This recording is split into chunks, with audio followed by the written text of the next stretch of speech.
بسم اللہ الرحمن الرحیم۔ السلام علیکم عزیز طالبات۔ آج اسلامیات اختیاری باب اول القرآن میں آیات قرآنیہ کا مطالعہ کریں گے۔ اس کا ہم ترجمہ و تشریح دیکھیں گے۔ قرآن مجید کی مختلف صورتوں سے آیات لے کر آپ کے نصاب میں شامل کی گئی ہیں، تو آج ہم اس کا آغاز کرتے ہیں۔ بسم اللہ الرحمن الرحیم۔ آیات قرآن حکیم۔ آیات قرآن حکیم میں طلبات آپ نے ترجمہ اور تشریح پڑھنا ہے، اور تشریح کے لیے ضروری ہے کہ اس میں آپ آیات قرآنی کا حوالہ دیں اور احادیث نبی صلی اللہ علیہ وسلم کا، پھر ہی آپ کی تشریح جو ہے وہ اچھی بنے گی۔ تو اس سلسلے میں جو پہلی آیت ہے وہ عقیدہ توحید سے متعلق ہے، جو سورۃ البقرہ سے لی گئی ہے۔ آئیے ہم اس سے پڑھتے ہیں۔ اعوذ باللہ من الشیطان الرجیم، بسم اللہ الرحمن الرحیم۔ وَإِلَٰهُكُمْ إِلَٰهٌ وَاحِدٌ لا الہ الا هو الرحمن الرحیم۔ الہکم تمہارا معبود، الہ ایسا معبود ہے، واحد جو ایک ہے، لا الہ لا نہیں، الہ معبود، الا سوائے، ہوا وہ، الرحمن نہایت مہربان، الرحیم نہایت رحم کرنے والا۔ یعنی تمہارا معبود ایسا معبود ہے جو ایک ہے، اس کے سوا کوئی معبود نہیں، نہایت مہربان رحم کرنے والا ہے۔ اس کا بامحاورہ ترجمہ دیکھتے ہیں۔ تمہارا خدا ایک ہی خدا ہے، اس کے سوا کوئی خدا نہیں، وہ نہایت مہربان اور رحم کرنے والا ہے۔ تشریح سے پہلے اس میں مشکل الفاظ کے معنی دیے گئے ہیں، جو میں نے لفظی ترجمہ کرتے وقت آپ کو بتا دیا ہے، لیکن پھر میں آپ کو پڑھ کے سنا دیتی ہوں۔ الہ معبود، لا نہیں کوئی نہیں، الا سوائے، الرحمن نہایت مہربان رحم کرنے والا، الرحیم نہایت رحم کرنے والا۔ ان کو اپنے ایک کاپی پہ کالم بنا کے ایک طرف الفاظ اور دوسری طرف اس کے معنی لکھ کے یاد کرنا ہے، کیونکہ اسی سے آپ کو ترجمہ یاد ہوگا، اور اس پیپر میں بھی آپ کو جو ہے الفاظ آبجیکٹیو میں آ جاتے ہیں۔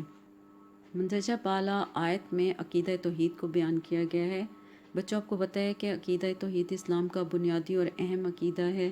توحید کا مطلب ہوا اللہ تعالیٰ کو معبود حقیقی سمجھنا، اس کا کوئی شریک نہیں اور نہ ہی کوئی اس کا ہم پلہ اور ہمسر ہے۔ اسی مفہوم کو سورۃ اخلاص میں بڑے خوبصورت طریقے سے بیان کیا گیا ہے۔ ارشاد باری تعالیٰ ہے، کہو اللہ ایک ہے، اللہ بے نیاز ہے، نہ اس کی کوئی اولاد ہے، نہ وہ کسی کی اولاد ہے، اور کوئی اس کا ہمسر نہیں۔ اللہ تعالیٰ خالق ہے، مالک ہے، رازق ہے، سب اس کے محتاج ہیں اور وہ کسی کا محتاج نہیں۔ ساری کائنات کا نظام اس کے حکم کے مطابق چل رہا ہے۔ چاند، ستارے، سورج، ان کی جو روشنی ہے اس کی عطا کردہ ہے، اس کے حکم کے مطابق وہ چل رہے ہیں۔ قرآن مجید میں ارشاد ہوتا ہے کہ بے شک زمین اور آسمان کی تخلیق اور دن اور رات کے آنے جانے میں عقل مندوں کے لیے نشانیاں ہیں۔ عقیدہ توحید کے متعلق قرآن میں دوسری جگہ ارشاد ہوتا ہے، اللہ اس بات کی گواہی دیتا ہے کہ اس کے سوا کوئی عبادت کے لائق نہیں، اور فرشتے اور انصاف پر قائم رہنے والے علماء بھی گواہی دیتے ہیں۔ آپ صلی اللہ علیہ وسلم نے فرمایا، تمام نیکیوں کی بنیاد توحید ہے۔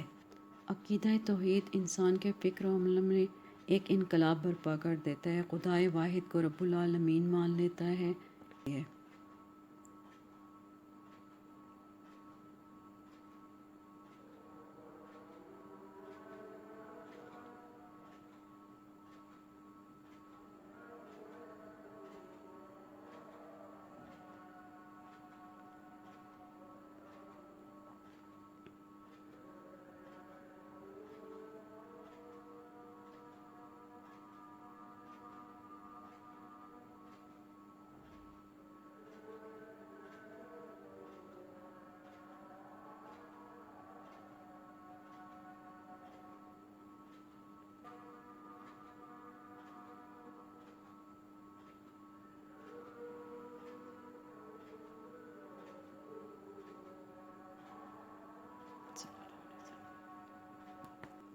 عقیدہ توحید پر یقین رکھنے والا اس بات کا عقیدہ رکھتا ہے کہ اللہ تعالیٰ علیم و خبیر ہے، اس کی ہر بات سے باخبر ہے، اس لیے چاہے وہ تنہا بھی ہو تو گناہوں سے پرہیز کرتا ہے۔ عقیدہ توحید کی انسانی زندگی پر بہت سارے اثرات مرتب ہوتے ہیں۔ عقیدہ توحید انسان کے فکر عمل کو متاثر کرتا ہے، اس میں انقلاب پیدا کر دیتا ہے۔ اللہ کو رب العالمین مانتا ہے تو اس کی انفرادی اور اجتماعی دونوں زندگیوں پر اس کے اثرات مرتب ہوتے ہیں۔ انسان میں خودداری اور عزت نفس پیدا ہو جاتی ہے۔ عزت نفس سے مراد یہ ہوئی کہ صرف ایک اللہ کے آگے جھکتا ہے اور اس کے ساتھ اللہ کے سوا سب چیزوں سے بے نیاز ہو جاتا ہے اور اللہ تعالیٰ کو احکم الحاکمین مان لیتا ہے، یعنی صرف اپنے رب کی غلامی کرتا ہے، باقی دنیاوی تمام غلامیوں کو چھوڑ دیتا ہے۔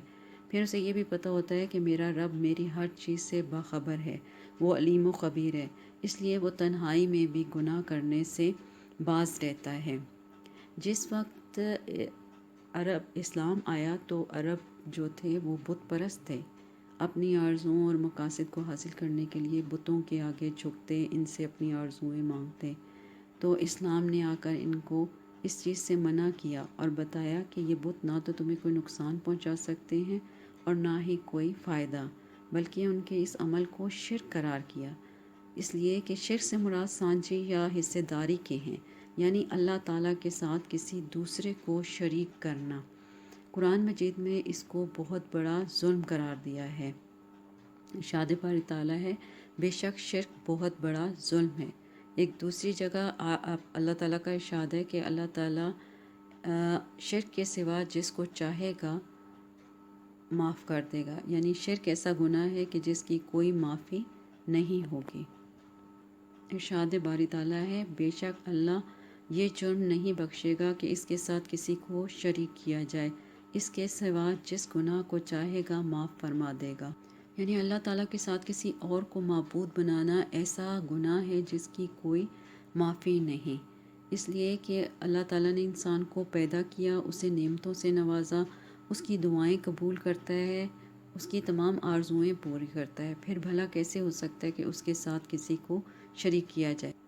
دنیا اور آخرت کی کامیابی اسی صورت میں حاصل ہو سکتی ہے کہ صرف اسی کو الہ مانا جائے جو یکتا ہے، اپنے بندوں پر نہایت رحم کرنے والا ہے، صرف اسی کی عبادت کی جائے اور اسی کے آگے سر جھکایا جائے۔